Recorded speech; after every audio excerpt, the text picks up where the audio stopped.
Yay Networks. I'm Molly Kimball. Welcome to Fueled, a wellness and nutrition podcast. I'm a registered dietitian and nutrition journalist with a passion to help people live their strongest, healthiest life possible. In my weekly TV segments and columns, there's a limited amount of time and space to cover everything, but there's so much more to share. This podcast is my opportunity to dive deeper into the topics you want to know about.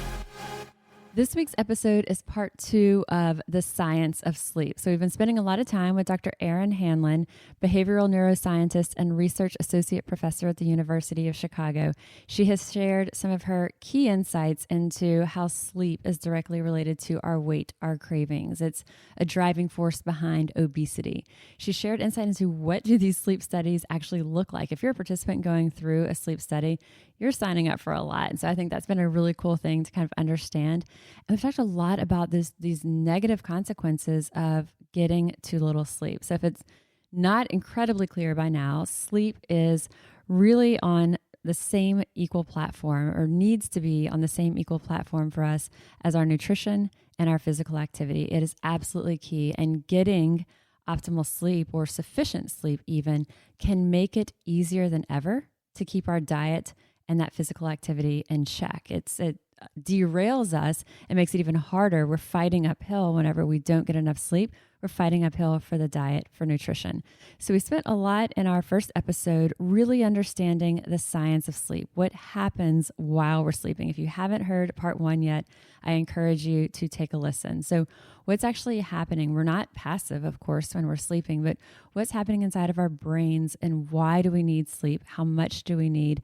And again, those really adverse effects from mental health issues to cognition to weight, cravings.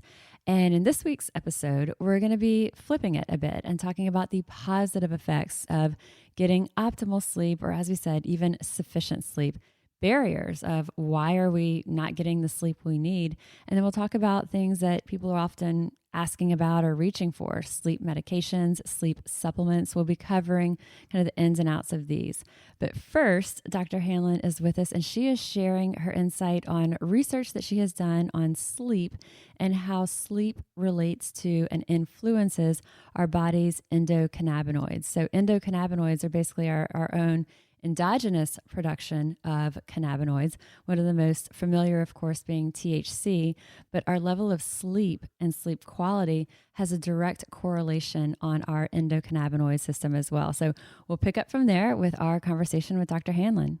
And so, tell us about the endocannabinoid system, because this is a whole different element that you're studying. Yes. Yeah, so I only recently got into endocannabinoids. Well, I say recently, but now it's been about a decade. So I, historically, as a graduate student and as a postdoc, I did basic science. So I examined sleep restrictions effects on brain reward systems, and I did it in a rodent model. So I was actually able to look at what was happening in the brain and changes in the brain.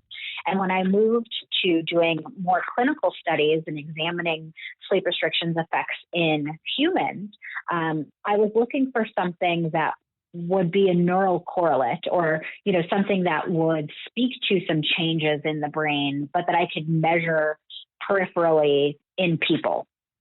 And the endocannabinoid system cropped up as one of the things that would be interesting for us to look at. So the endocannabinoid system is actually your endogenous cannabinoid system. You have cannabinoids that you make, and the receptors that bind those cannabinoids. And of course, the most famous cannabinoid that, people are usually aware of is THC, or marijuana. But we actually make lipids or peptides like THC in our bodies, and those are called endocannabinoids. And the endocannabinoid system is involved in many aspects of physiology. It's involved in pain and the immune system. But if you can imagine the effects of THC and how THC creates a state of having the munchies or wanting to eat snack foods, it's also involved then, of course, the endocannabinoid system in modulating food intake. and specifically food intake for snack foods, right? So this kind of was a system that a little light bulb went on, and we thought, oh, well, we should be looking also at the endocannabinoid system and what happens to the endocannabinoid system following sleep loss. So we did this a couple of years ago, and we learned that there's two main endocannabinoids that we make. One of them, the main one that you can measure in blood, or I would say is more abundant in blood, is one that's called 2-AG. Of course, it has a long sciencey name, but we'll just go with 2-AG. And 2-AG levels in your blood are low overnight, and then they rise as you wake up and peak in the afternoon at around noon, and then fall off towards the end of the day and are low again overnight. And we found that when individuals, and again, young, healthy, lean individuals are sleep restricted from 8.5 hours to 4.5 hours, that blood levels of this endocannabinoid 2-AG actually peak higher in the afternoon and later in the day. So when you have normal sleep, it usually peaks at around noon. When you haven't had enough sleep, it peaks at about 2:30 in the afternoon, and it declines in the afternoon and evening as it does when you've had enough sleep, but not to the same level. So I was actually thinking about endocannabinoids when you were talking about, later in the day, when you start going through the cupboard and you're like, what can I make of this? Or now this looks good. While energy homeostasis or, eating for energy needs, those things might not have changed so much at this point. But perhaps the endocannabinoid system doesn't take much, it seems. It only took about, I think it was 3 days of short sleep for it to be increased later in the afternoon and not decline as rapidly as it does when you've had enough sleep. So those levels are still high, higher than they would be in the afternoon and evenings than if you had had normal sleep. And this, again, is a system that is when activated, is telling your brain, we should eat snack foods. That seems really yummy. Like, I want to have some chips and some Snickers versus the carrot and the spinach. So our bodies, and so we think it's working against us so much. There's so much working against us in this. Yeah. That's when we have to engage our prefrontal cortex to make some good decisions. But unfortunately, also when you're sleep restricted, that gets fuddled. Right. And so I interrupted you, but I think you were starting to say we think that we think that we have these weaknesses and we think that we are lacking willpower or we'll beat ourselves up. But when there's certain core fundamentals like sleep that are not in place, then it's really, we're just like fighting uphill. Hard to overcome it. Yeah, definitely. The good news is in the majority of these studies, when these individuals get their sleep back, things go back to normal, right? So if you, in the studies where we observed changes in glucose metabolism or insulin sensitivity, so that young, lean people looked like they were elderly individuals that were pre-diabetic, when they got their sleep back, that went back to normal. Let's talk about that too, more of the positive effects, because now that we've set the stage, people, you got to listen to us. If you're like, and I think how much do people run themselves into the ground? They're working out twice a day. They're really restricting what they eat. They've got a constant case of the crabbies because they're not giving themselves enough calories. And those two things, diet and exercise, require a lot of effort and planning and fitting it into your diet, into your day. But sleep is almost one of the most effortless things for a lot of people. Yeah. It can be hard for people. They can struggle with sleep for different reasons, which we'll talk about too. But sleep is one of those things that just giving yourself maybe that extra hour or two of sleep can really undo a lot of the difficulties that we're putting onto ourselves. Yeah. I know that there's now that sleep science, at least for the last few decades, has focused on sleep restriction and sleep deficiency. So if we take sleep away, what happens? More recently, there has been some sleep extension studies. So what happens if we give people longer sleep? Does that, facilitate improvements in some areas? I know that there's a lot of nap studies, which doesn't necessarily speak to sleep extension, but all the nap studies show that, after you learn something, you perform better if a nap is had at a certain time after learning versus not having a nap at all. So those studies do show, a correlation between a nap or a sleep episode and consolidation of memory. So when we take a look at like the negative effects and we say, okay, impaired cognition, just as you were saying, you flip it and you get sufficient sleep. For most people, as you said, 7 hours of sleep, the cognition improves, our memory improves. And basically, what does that mean?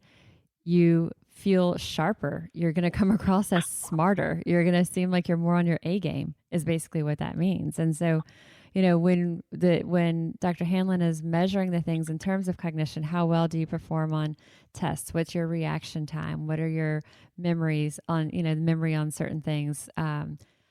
All of that comes to what do you like in real life for people? You're going to be sharper, more together. You're going to, kind of have that full package, more of what most people would want versus kind of having those delayed reflexes. I think kind of turning some of these things around too. When we know that we're sleep deprived, you look in the mirror after you don't get a lot of sleep and it's like circles under your eyes, or you look and it's like, oh my gosh. Whereas when you do get sufficient sleep, it's like, wow, my skin is glowing. It's like rejuvenated, we look from just aesthetically, we look so much better with good sleep. Yeah. And your skin. Yeah. And I was reading something and it was kind of like, it was one of these Flip magazine, kind of a flippant approach to sleep. But I thought it was interesting because they were like, here's the positive effects. You can live longer. And there is research on living longer with better sleep. Look better. You're sharper. You're nicer. You'll have healthier relationships. You're leaner. And I thought, it's kind of a stretch to say you'll have better relationships because someone could just be a big fat jerk. But really what they're saying is all those things that we're saying happen with sleep deficiency. If you say, okay, now I'm getting enough, it is possible to assume that you're going to look better. You're going to be nicer. Your relationships are going to be easier to maintain. You're not going to feel so short-tempered. You can likely be leaner. And overall, you'll probably just look and feel a lot better. And so it's something that seems so simple, yet we're not doing it. I think part of it is because even sleep scientists, until the, 1930s, 1940s thought that sleep was, just what you did as an extra in the day, that it was nothing active was happening. So even if, researchers didn't think it was terribly important and that nothing was happening during that time, it's, not surprising that everybody else would think the same. So I think it's been a little bit hard to change the narrative around sleep. Yeah. And only recently has that started to be, right? Like for many years, people hung their hat on, I don't need a lot of sleep. There's so many, Fortune 500 CEOs that would say, oh, I only need 4 or 5 hours of sleep a night. I can do without it. And now you see these companies like Google or, when Arianna Huffington at the Huffington Post wrote her book on sleep, touting that, sleep was important. So only now, I think, is that narrative starting to shift, but it's going to take some time. It's a little bit of an uphill battle. Yeah, as you said, it's been a badge of honor for years about how someone's burning the candle at both ends. And that whole story, Arianna Huffington is incredible. I actually did a FaceTime interview with her when her book, The Sleep Revolution, came out. And it was so cool to be able to interview her and talk with her about that. And we did a sleep challenge. But it was interesting because we did it throughout New Orleans. We've done different challenges throughout New Orleans. We did, each year we do an alcohol-free for 40 challenge. And we'll have thousands of people participating in this, both virtually, online, and coming to in-person events. And we have we did one intermittent fasting challenge, especially when the intermittent fasting was kind of just coming about and people had a lot of curiosity about it. And that came on the heels of Alcohol Free for 40. They said, hey, we've done the Alcohol Free for 40 each year around Lent and done this challenge and looked at it, but you would love it because we measure their markers before and after 40 days alcohol free for inflammation, liver health, blood pressure, close-up photo of their face, all that stuff. So the intermittent fasting was for, hey, we want something that's going to be another challenge. And what I realized is people like the extreme. So going alcohol free for 40 was extreme enough. The intermittent fasting challenge was extreme. Let me tell you, when we did the Sleep Revolution Sleep Challenge, and it was in, we did a kickoff with Arianna Huffington. I was like, this is huge. I had like 3 people tell me they were doing it. And we were doing it citywide through the newspaper, through NOLA.com, our newspaper platform here online. I was like, wow, because it was something that doesn't seem sexy to people. It doesn't seem extreme enough, do you know? And it's so... And they don't understand. And we're only, clearly getting the messaging out about how important it is. Yeah. And I thought, wow, it got crickets as far as reception. And so it was sad because it is one of those key things that we need, but it just doesn't light that fire under someone like, hey, I'm going to try intermittent fasting. I'm going to give up alcohol for 40 days. I'm going to sleep. And so it doesn't have that same appeal, but it is so important. What's amazing though, is until people do it, right? Yeah. Like until people are not forced, but like if they're in a study and part of being in the study is you have to sleep for, 10 hours a night and we're tracking you with this watch. Only after that, when they say, hey, oh, wow, I, have a little bit more pep in my step every day. I'm a believer. Only then do they. Yeah. It's wild. So y'all listening and you're here with us and you're probably like, a lot of you may be aware that you feel better, but you're not quite sure why. So what are the barriers and like, why aren't we getting the sleep we need? What is keeping us up at night? I would say that there are a few main culprits. One is just social structure, right? So now we have our phones and our tablets and our iPads and our telephones and our computers, and being on all of those things, until the moment you go to sleep, especially in the teens and tween years, learning those kind of habits early, I think are detrimental to sleep. Not only because I'm sure you guys have heard about the blue light that's emitted from these devices, but now you can, make it so that the blue light goes off at a certain time, or my phone never has a blue light on it. It never comes off and on. It's just never on. Because what's actually happening with that blue light is blue light inhibits melatonin release. And melatonin is one of the things that your body creates that happens around the time that you go to sleep. And it's kind of like a cue for your body to say, hey, we're going to sleep now. And that blue light inhibits that signal from coming out. And so that's why everything kind of gets pushed back in regards to the blue light and melatonin and sleep. But I would say that being on devices and the social aspect of all of that is one thing. The devices is so huge because the blue light, as you said, gives us that the physical or the physiological reaction that happens to this blue light. But then it's also that we are constantly keeping our brains stimulated as we're doing, we're scrolling through social, or we're looking at the computer, we're doing work really late at night. We're keeping our brains in this, trying to keep our brains in this very active mode. And one of the things that I have found life-changing, I do it religiously, and it actually came from Arianna Huffington's book we were just talking about, The Sleep Revolution, is I sleep with my phone in another room.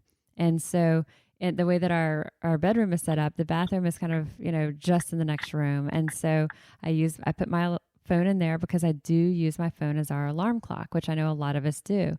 Yet, so that kind of makes it easy to say, well, I'm going to keep it on my nightstand because it's my alarm clock. Well, you can still put it where it's out of arm's reach and you can still hear it, let's be honest. And so I put it in the other room. set it, I can still hear it. And then I'm not tempted at night when I wake up to reach over and look to see what time it is. And oh, wait, something came through, an alert came through, or I can't sleep. Let me reach for my phone and scroll. Now, if I wake up in the night and I'm like, can't sleep, which doesn't happen a lot. Oh, or I just have an old fashioned book. I read a few pages and I mean, I'm like, don't even get through the second page usually. And I'm falling right back asleep because I don't have that stimulation of the technology. So if there's one thing that I think is a very changeable strategy that our listeners, if you're looking for it, sleep with that phone in the other room, out of your reach. Yeah. That is an easy, changeable strategy if you're not addicted to your phone. Another is caffeine intake. I don't think that those of us that drink caffeine, probably drink too much. And I think that's easily said. And so caffeine definitely affects sleep, especially if you drink it later in the day versus early in the day. There's plenty of people that, can drink it and have no problem. But I don't think that that's the majority of individuals. Caffeine intake definitely disrupts sleep. And I would think that was a major cause. It and also the third, seems like, and the one I think a lot of people think it doesn't affect them. Right. Oh, that is also true. Yeah. Right. There's definitely people where it doesn't affect them, but then of course there's also people that think it doesn't affect them, but it does. So with that, if you are a caffeine consumer, I have that cup of coffee every morning or two, and I love it. I've talked about my coffee on this podcast before. It's that good quality coffee, and I don't want to not have that yet. We do recommend limiting that caffeine after lunchtime. And sometimes people will say after 12 o'clock or after 2 o'clock. Well, everybody's time frame is a little bit different during the day. So I think it's safe to say after lunchtime for most people. Right. Okay? Yeah. And the third, which is not as easily manipulated, is stress. So whatever it may be, work stress, family stress, just generalized life stress. I think stress and anxiety is a major sleep inhibitor. And other than, doing some behaviors to help mitigate stress and anxiety before bed, or in general, I'm not really sure how to go about alleviating that, because lots of times when people come to me and ask me about, quote unquote sleep issues, I end up explaining that what they're experiencing isn't actually an issue with sleep. It's an issue with stress and anxiety. Right. And that is the thing that they need to get under control that is affecting their sleep, but they don't actually have a sleep problem per se. So some of the things that can help with that, it depends on the severity of it. What I find is at the end of the day, I try to make my list, my game plan for the next day before I'm going to sleep. And so I've kind of, as we were talking earlier, our brains are trying to organize all this stuff from the day while we're sleeping. And so for me, putting that list together, going through what did I do on yesterday's list or today's list? What did I do? What's still pending? What got added to it? And then I'm a physical pen and paper list writer of it. I kind of find that satisfying. And I do that at the end of the day. And that is part of what helps clear my head for sleep. But I'll also keep pen and paper by the bed so that if I think of something in the night, I can jot it down and I don't need to get that electronic to message myself or anything. So I'm going to take a minute to talk about a sponsor of this week's episode, Orgain. You've heard me talk a lot about collagen before, and I've done an entire podcast even on the health benefits of collagen. You can scroll back through your library to find that. It is something that I incorporate daily as natural support for my joints and tendons specifically, plus the side benefits that I get for skin, nails, and hair. I've loved and trusted the Orgain brand for years, so the fact that they now offer collagen peptides powder is an easy win-win. Orgain collagen peptides powder is completely odorless and tasteless, so it can be mixed into any of your favorite recipes. I love adding it to smoothies, coffee, or even tea, hot tea. It's really so versatile, you don't even know it's there. Right now, you can save 20% off your first order. Plus, when you subscribe, you can save even more. Go to tryorgain.com/fueled. That's tryorgain.com/fueled for 20% off your first order plus extra savings when you subscribe. Tryorgain.com/fueled. I also would say, if depending on your level of stress, exercise can be key to help with that. And then also knowing that when is it time to seek a professional's help. I think it's important to know that about yourself as well. So technology, caffeine, and stress. Alcohol. Talk to me about the science on alcohol and its relation to sleep. So alcohol is tricky because people think that it helps them sleep. It actually will put you to sleep, but it doesn't keep you asleep. Alcohol is actually not very good for sleep. It fragments sleep for multiple reasons, but it doesn't actually help in any way. It's actually a hindrance. And while it can, like I said, it has sedative properties, so it allows people to fall asleep more quickly, but it doesn't keep them asleep, and it's quite disrupting. So looking at it as sleep disruptor, fragmenting that sleep, as Dr. Hanlon said. And so if you're using it as a crutch, don't. And the other things that we can do. So strategies for better sleep. And I love how it's referred to often as good sleep hygiene. Sleep hygiene. Yeah, exactly. So easing up on the caffeine after lunch, as we said. Alcohol, really rethinking that drink, because if you are having that evening cocktail and you're waking up at 3:00 in the morning, there's likely a very direct correlation there. And what are some others that you would say kind of that good sleep hygiene? Well, it's mostly habits, like some of the things that you were saying about, how you like to make lists before you go to sleep to kind of like ease some of that stress and anxiety for the next day. We can actually actively train our brain. So if you perform the same habit before bedtime, then your brain is thinking, oh, this is what we do before we go to sleep. And so now I'm going to get us into like a sleep mode, right? So sleep hygiene is in part having a regular schedule, going to sleep at around the same time every night. If you can do that, your body has an internal clock. And if you go to bed every night at 11 p.m., turns out your brain at 10:45 p.m. is like, oh, it's 15 minutes, about 15 minutes till our bedtime. And that will help you go to sleep faster and stay asleep because your brain and your body are used to going to sleep every night at that time. And it doesn't so have to having be, a it doesn't have to be a complicated ritual. Like it doesn't have to be a long, elaborate bath and all of this stuff. No. But even something as simple as putting on the clothes that you're going to go to sleep in, or changing your clothes, whatever people choose to sleep in or not sleep in at night, making the assumptions there. But, getting yourself into like your sleeping gear, getting out of your work clothes for the day or your workout clothes or whatever. Even something as simple as washing your face and brushing your teeth, like those things can be part of those steps that signal to you that it is bedtime. Reading a few pages from your book, or writing a few thoughts from the day, whatever it is that is quiet and doesn't involve technology, but is helping your brain calm down. I even it is a little bit stimulating, but it doesn't last that long. Like doing a Sudoku or the jumble, like those things are the old fashioned way, not on my phone, but the old fashioned way. Things that are helping you clear out some of that clutter that is swirling through your head from the day. And then, as we said, seeking out help when you need it and knowing, okay, when do I need to go to a behavioral therapist who does specialize in this? Exactly. I'd like to take a minute to talk about this week's sponsor, BlendJet, your blender on the go.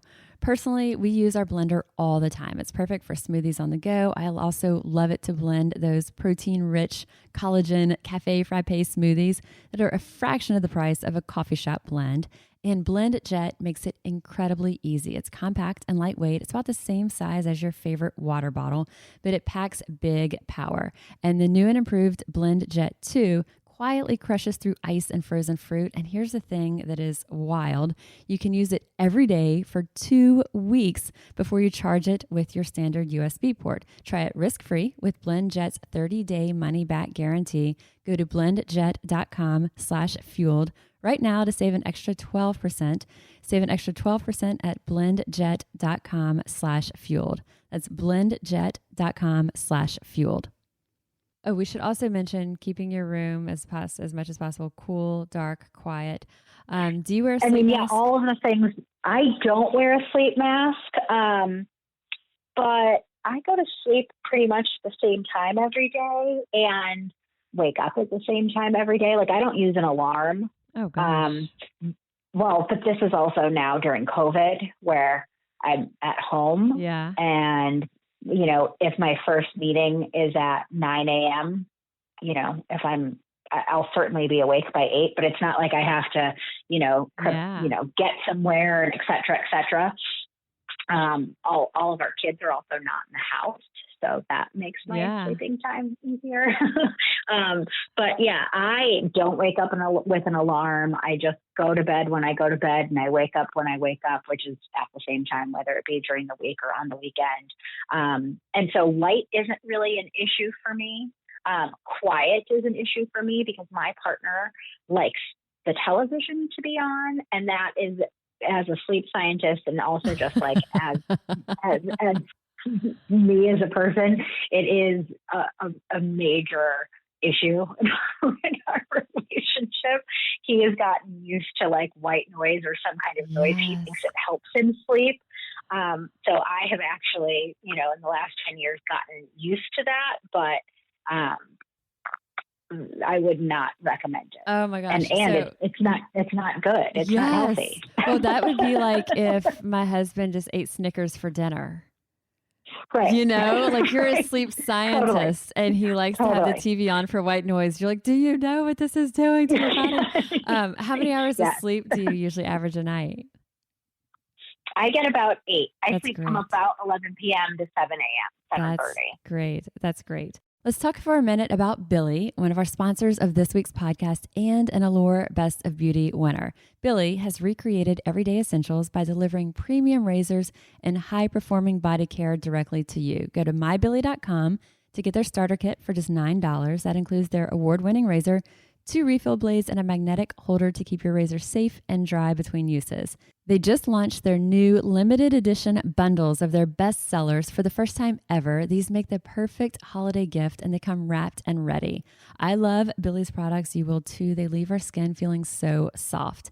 And to express a little love for our show, go to mybilly.com/fueled.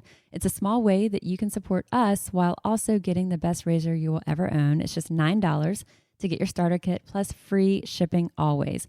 Go to mybilly.com/fueled. That's spelled mybillie.com/fueled.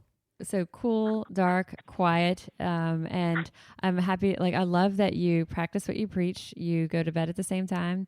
You wake up at the same time. You have this very well-developed sleep hygiene, as we say, yet you're still human. You still deal with the family dynamics, the relationship dynamics that all of us do when it comes to anything that we're trying to improve our health. So that I'm sure that's a relief. It's what everyone is experiencing in some form, Personally, I do sleep with a sleep mask because light, as soon as it's daylight, which right now with the time change, it's so dark in the morning, but on the days, when it is any glimmer of light, I'm immediately awake. I feel you're awake. I'm like going to miss out on something, and then it's like, so a sleep mask for me is key. I'll actually link to the one that I like because I found one that doesn't like press on your eyes. So I'll put my favorite one on our link to our notes. So we talked about. I will say that when I travel, like when I'm jet lagged, then I will use a sleep mask. Yeah. Because I have just to eliminate all possibilities of light when I don't want to be having light, or to get light when I need to have light to reset my clock. That's really the only time I've used masks. And a couple of other things that people may think about. Okay, well, I'm going to try to improve my sleep hygiene. And so cool, dark, quiet, easing up on caffeine, watching the alcohol, finding that routine, going to bed and waking up, trying to do that at roughly the same time, incorporating that exercise. Okay, like someone's like, all right, I know I'm trying to get some or many of these things in, but a lot of people turn to sleeping medications. And so things like Benadryl or Ambien. And you and I both have our reasons of why we would say these are not what we would recommend if possible. I don't know a ton about sleep drugs and their mechanism of action. What I do know is that on the whole, most of them are used for short-term usage, right? Like they're used if somebody's having an issue with insomnia, or if someone is, having trouble falling asleep or staying asleep. Most of these drugs are used, and sedatives are used in a short-term capacity. I don't think they're typically or weren't designed for long-term use, because then when you get into long-term use is when I think people run into other side effects. And as you kind of, and I talked about in our huddle call before this, if you're relying on these for such a long time, what else is happening? What else are you doing or not doing that really needs to be addressed more than taking the pills? Right. Now, of course, I use the example of insomnia, and I probably shouldn't have, because that's an actual, I didn't mean to say it as an actual disorder. And I meant to say it as kind of like people think that they're experiencing some insomnia, which is different than insomnia. But if people are having trouble sleeping for a short amount of time, those can be used. But if you're experiencing something that is, being patched by a sleep aid, but you haven't addressed the underlying issue, then turns out that patch isn't going to actually fix anything. Yeah, yeah. And we should say too, Benadryl, which seems like very harmless, like, well, it's just Benadryl, or one of these over-the-counter sleep aids like Benadryl, like a Simply Sleep type. But Benadryl, taken for as little, someone who takes it consistently, which a lot of people do for sleep, say for 3 years, that is linked to more than a 50% increase risk of dementia. And so when we look at, none of these are without side effects. And so even something like Benadryl, which is over the counter, you would think it's completely benign. It isn't. And so if you're using it here and there, when there's an acute issue, okay, that's one thing. But relying on that crutch on this continual basis is not good. And the increased risk for dementia is just one of probably multiple different side effects that you would experience from that. And Ambien, I can speak to this as a dietitian. I can't tell you how many clients have shared the bizarre things they're doing on Ambien: sleepwalking, sleep driving, sleep eating.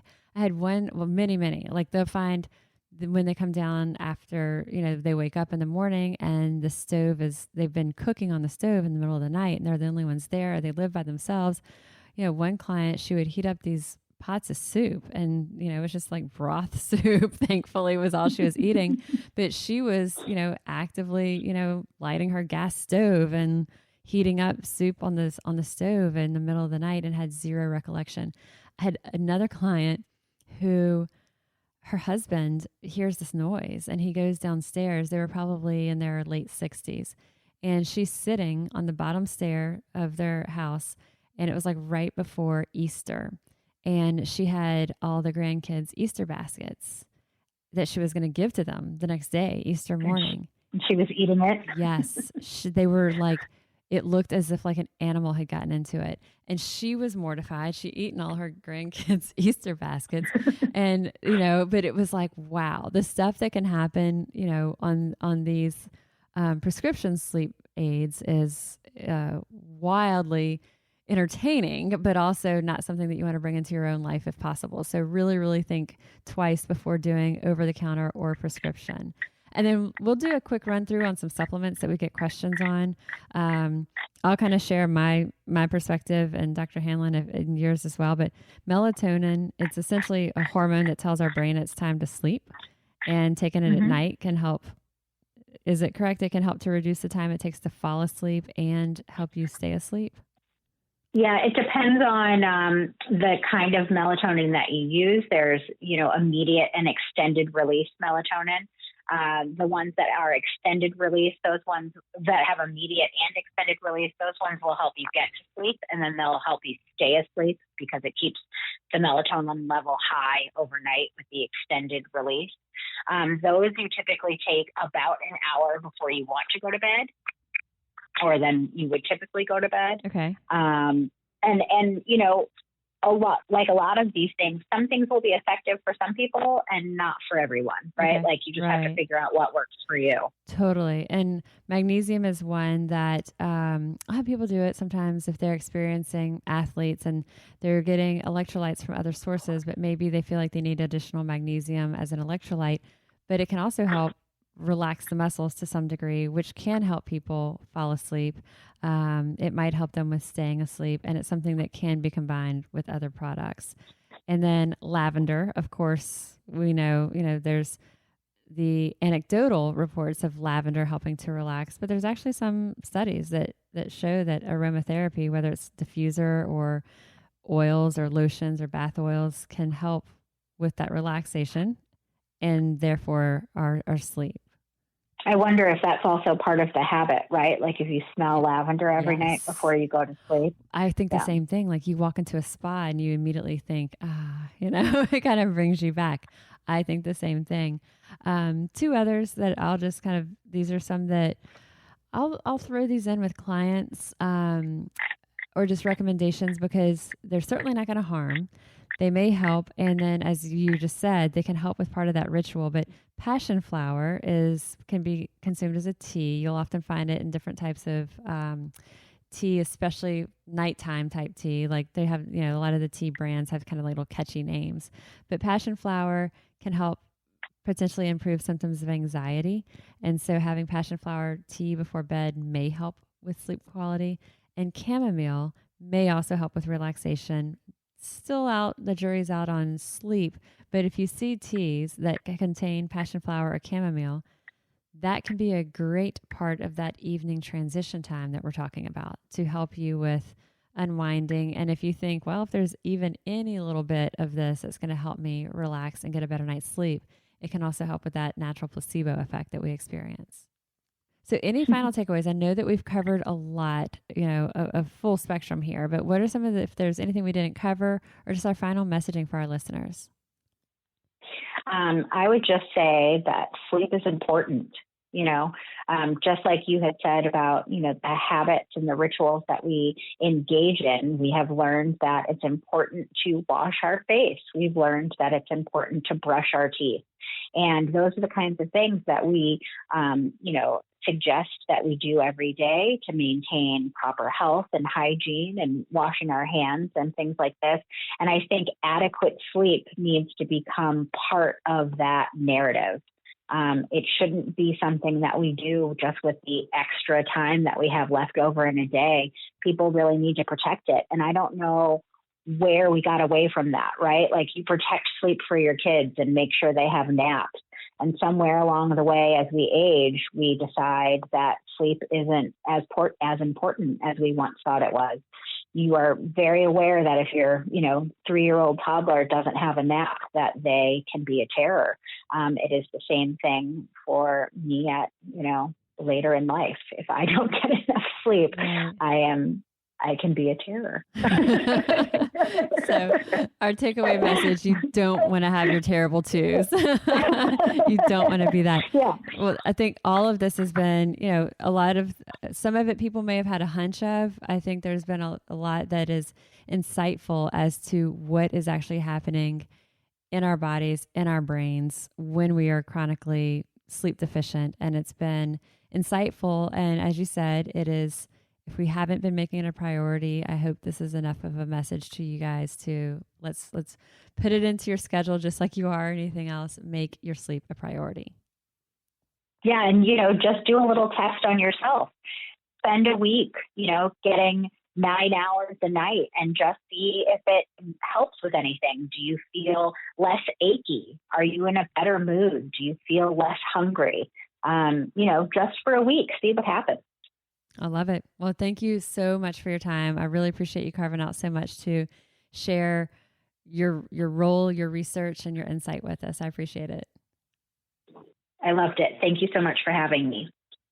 So a tremendous thank you to Dr. Hanlon for spending so much time with us and helping us to really understand the science behind sleep. I think we understand that sleep is important. We understand a lot happens while we're sleeping, but to really hear from her perspective what's happening inside of our brains, what's going on during those sleeping hours, and how it has such a significant impact on our waking hours, our behavior during our waking hours, to me is a game changer for us. As I mentioned, I will include the links that we've talked about in the show notes of this episode. We'll also include how to get in touch with Dr. Hanlon. And as always, let me know what you think. As you incorporate these strategies, tell me about it. I am registered dietitian Molly Kimball, and you've been listening to Fueled Wellness and Nutrition, the podcast. If you would like more Fueled Wellness and Nutrition, please head over to mollykimball.com, and you can follow me, Molly Kimball RD, on Instagram, Facebook, and Twitter. And if you haven't yet, please go to Apple Podcasts and subscribe, rate, and review this podcast. Join us next week for another dose of Fueled Wellness and Nutrition. Thanks for listening, and stay focused on living your strongest, healthiest life.